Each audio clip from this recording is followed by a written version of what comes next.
Hi friends, Swami Vivekananda చెప్పిన సోదరిమణులారా, లేవండి మేల్కొండిలో part 26లో ఆత్మ, దాని బంధం, మోక్షం గురించి స్వామి వివేకానంద అమెరికాలో ఉపన్యాసించింది. దాంట్లో పార్ట్ 2 చెప్తున్నాను ఇప్పుడు నేను. ఆత్మ ఎన్నడూ రాదు, ఎన్నడూ పోదు, ఎన్నడూ పుట్టదు, ఎన్నడూ చావదు. ఆత్మకు ఎదురుగా ప్రకృతి నడుస్తోంది. దీని నీడ ఆత్మ మీద పడుతోంది. అజ్ఞానం వల్ల ఈ ఆత్మ తానే తిరుగుతున్నట్లు, ప్రకృతి చలించక నిలిచి ఉన్నట్లు భ్రమిస్తున్నది. ఈ భ్రమ ఉన్నంతకాలం ఆత్మ బద్ధమే. తాను కదిలేది కాదని, తాను సర్వవ్యాపి అని తెలుసుకున్నప్పుడు దాని మోక్షం సిద్ధిస్తుంది. బంధంతో కూడి ఉన్న ఆత్మకే జీవుడని పేరు. సూర్యుడి భూమి చుట్టూ తిరగడు. అయినా ఖగోళ శాస్త్రాభ్యాసంలో అవగాహన సౌకర్యం కోసం సూర్యుడే భూమి చుట్టూ తిరుగుతాడని ఊహిస్తారు.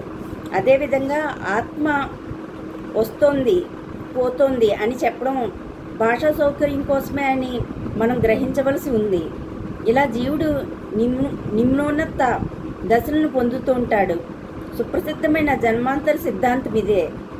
సృష్టి అంతా ఈ సూత్రం చేత బంధించబడి నడుస్తోంది. ఈ దేశం ప్రజలు మనిషి పశువుల నుండి పరిణమించి మానవ జన్మకు వస్తాడను మాట ఘోరంగా భావిస్తారు. ఈ దేశం ప్రజలు మనిషి పశువుల నుండి పరిణమించి మానవ జన్మకు వస్తాడను మాట ఘోరంగా భావిస్తారు. ఎందువలనో కోటాను కోట్లుగా ఉన్న పశువులన్నీ చివరికి ఏం కావాలి? అవన్నీ లెక్కలోని కావా? మనకు ఆత్మ అనేది ఉంటే వానికి ఉంది. వానికి ఆత్మ లేదంటారా? మనకు లేదు. మానవునికి మాత్రమే ఆత్మ ఉందని, తదితర జంతువులకు ఆత్మ లేదని చెప్పడం వెర్రి మాట. పశువుల కంటే అదములైన మనుషులను నేను చూశాను. నరుని జీవాత్మ తన సంస్కారం అనుసరించి ఉత్తమ జన్మలను, అధమ జన్మలను పొందుతూ ఉంటుంది. పైకి క్రిందికి, క్రిందికి పైకి తిరుగుతూ ఉంటుంది. కానీ అత్యుత్తమ జన్మ అయిన మానవ జన్మలోనే అది ముక్తిని సాధించగలుగుతుంది. మానవ జన్మ దేవతల్లో జన్మ కంటే శ్రేష్టతరమైంది. అన్ని జన్మల కన్నా అది అత్యుత్తమైనది. నరుడే మోక్షాన్ని సాధించగలడు. కాబట్టి సృష్టిలోని సమస్త జీవుల్లో అతడే మహోన్నతుడు. ఈ విశ్వం అంతా బ్రహ్మమందే ఉండి వాని నుండి ఆవిష్కృతమవుతోందనవచ్చు. విద్యుచ్ఛక్తి యంత్రం నుండి వెలువడు విద్యుచ్ఛక్తి తన ప్రసార చక్రాన్ని పూర్తి చేసి చివరికి ఆ యంత్రాన్నే ప్రవేశించే విధంగా ఈ జగత్తు కూడా తన యాత్రను ముగించి తనకు మూల కారణమైన బ్రహ్మలో ఐక్యం చెందడానికే నడుస్తోంది. ఆత్మ విషయము ఇట్టిదే. అది బ్రహ్మం నుండి ఆవిష్కృతమై వెలువడి వరుసగా ఓషధుల రూపాన్ని, జంతువుల రూపాన్ని పొంది చివరికి మనుష్యాకారాన్ని ధరిస్తుంది. ఈ మనుష్య జన్మ బ్రహ్మ స్వరూపానికి చాలా దగ్గరిది. మనం ఎందులో నుండి వచ్చామో ఆ బ్రహ్మమును తిరిగి పొందడానికే మన ప్రయత్నం సాగుతోంది. జనులకి అది తెలిసినా తెలియకున్నా విచారం లేదు. ఈ మహావిశ్వంలో ఖనిజాల్లో కానీ, ఔషధాల్లో కానీ, జంతువుల్లో కానీ ఎక్కడెక్కడ ఏ చలనం, ఏ పోరాటం ఉందో అదంతా ఆ ప్రాప్తి స్థానానికి చేరి నిశ్చలతను అనుభవించడానికి కోసం చేసే ప్రయత్నమే సుమండి. ఒకప్పుడు పరిపూర్ణమైన సమత ఉండేది. ఆ సమత చెడింది. అన్ని భాగాలు, అన్ని జీవకణాలు, అన్ని పరమాణువులు తాము కోల్పోయిన ఆ సమతను మళ్ళీ పొందాలని పెనుగులాడుతున్నాయి. ఈ తీవ్ర ప్రయత్నంలో అవి కలుస్తూ వేరే విధంగా కూడుతూ అద్భుతాలైన ప్రకృతి వికారాలన్నింటినీ కలుస్తున్నాయి.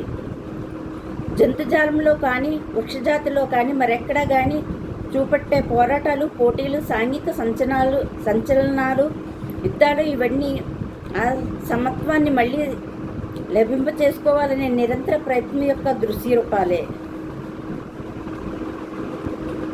పుట్టినది మొదలు మరణించే వరకు సాగే యాత్రిక సంస్కృత భాషలో సంసారం అని పేరు. జనమరణ చక్రమణమని దీని భావం. సృష్టి అంతా ఈ సంసార చక్రంలో పడి తిరుగుతూ త్వరగానో ఆలస్యంగానో మోక్షాన్ని పొందుతుంది. మనమందరం తప్పక మోక్షాన్ని పొందేలాగైతే దాన్ని సాధించడానికి ఈ పెనుగులాట ఎలా అని ప్రశ్నించవచ్చు. ప్రతి వానికి మోక్షం వచ్చి తీరేట్లయితే కదలక మెదలక కూర్చుని దానికే శాంతంగా వేచి ఉంటూ అనవచ్చు. శీఘ్రంగానూ నెమ్మదిగాను ప్రతివాడు మోక్షాన్ని పొందడం సత్యమే. ఎవనికి ఆంక్ష లేదు, ఏది సర్వనాశం పొందదు, ప్రతిదీ తరించవలసిందే. అలా అయితే మన తీవ్ర ప్రయత్నానికి ప్రయోజనమేమి అనవచ్చు. మన ప్రయత్నం మాత్రమే మనల్ని ఆ గమ్యస్థానాన్ని చేర్చగల సాధనం అన్నది మొదటి సమాధానం. మనం ఇలా ఎందుకు పెనుగులాడుతున్నామో మనకు తెలియదు, అది మనకు విధిగా ఏర్పడి ఉందనడం రెండవ సమాధానం. సరే, వేల కొద్దీ మానవుల్లో కొందరికి మాత్రమే మోక్షం పొందాలనే ఉద్దేశం కలుగుతుంది. మానవ కోటిలో అత్యధిక సంఖ్యాకులు ప్రాపంచిక సంపదలతోనే తృప్తులై ఉంటారు. అయినా మెలకు నుండి ఆ నాటకు ఇంతటితో సరిపెడదాం, ఇది చాలు, ఇక ఇందుండి మరలిపోదాం అనేవారు మరికొందరు ఉంటారు. మీరు బుద్ధిపూర్వకంగా తీవ్ర ప్రయత్నం సాగిస్తారు. తదితరులు కూడా బుద్ధిపూర్వకంగా కాకుండా పెనుగులాడుతూనే ఉన్నారు సుమండి. వైరాగ్యం అంటే అసత్తును విడిచి సత్తును చేపట్టడం అని అర్థం. ఈ వైరాగ్యమే వేదాంత మతబోధ యొక్క ఆద్యంతం. ఇది సాధిస్తే గెలుపు నొందినట్లే. ఐహిక ప్రియులకు వారు దీని నుండి వెలువడాలని కానీ, పరమగమ్యాన్ని అంటే బ్రహ్మమును మళ్ళీ చేరాలని కానీ మనం మేళ ప్రయత్నం చేయాలి. అందరం బ్రహ్మం నుండే వచ్చామనుకుందాం, కానీ ఇక్కడ సుఖకరంగా ఉద్యంగా ఉందే. కాబట్టి ఈ ప్రపంచంలో ఉండే సాధ్యమైనంత సుఖాన్ని ఎందుకు పొందరాదు? దీన్ని వదిలి పోవాలని ఎందుకు అనుకోవాలి అని ప్రశ్నిస్తారు. అనుదినం ఈ లోకంలో ఎటువంటి అభివృద్ధులు అత్యద్భుతంగా జరుగుతున్నాయో చూడండి. ఎన్నెన్ని భోగ్యములు కల్పితములు అవుతున్నాయో.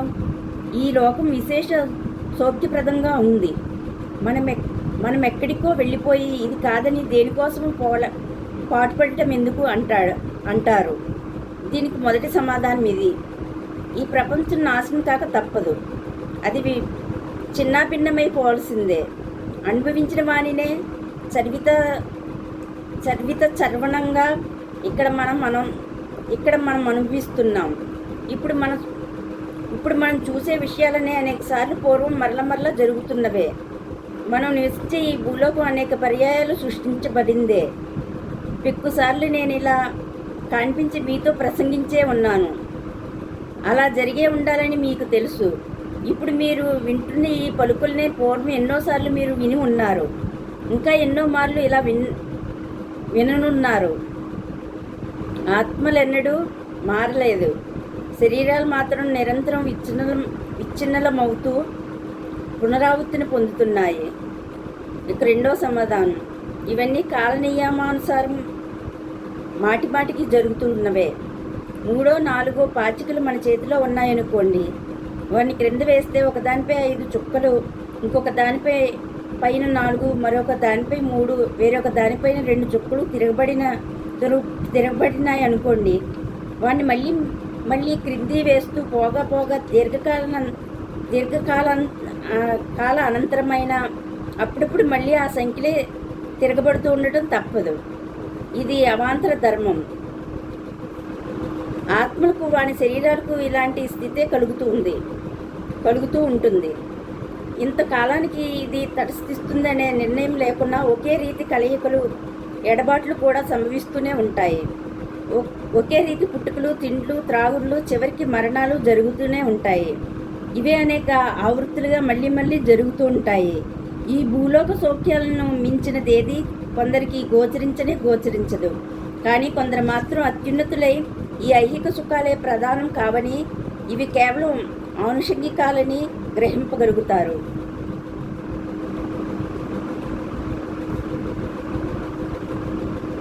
చిన్న పురుగు మొదలు పురుష శ్రేష్ఠుని వరకు కల స్వరూపాలన్నీ షికాగో నగరమందలి ఫెర్రిస్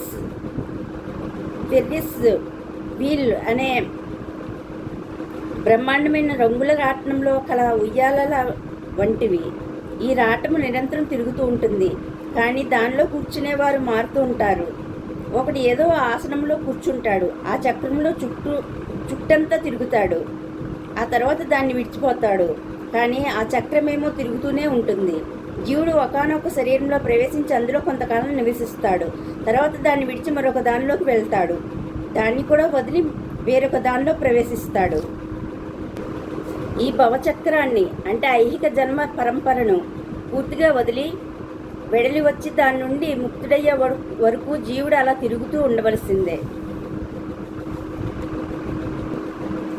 ప్రతి దేశంలో ప్రతి యుగంలో నరజీవితం యొక్క భూత భవిష్యత్ వర్తమానాలను తెలుసుకోగలిగే గొప్ప శక్తులు కలవారు ఉంటారు.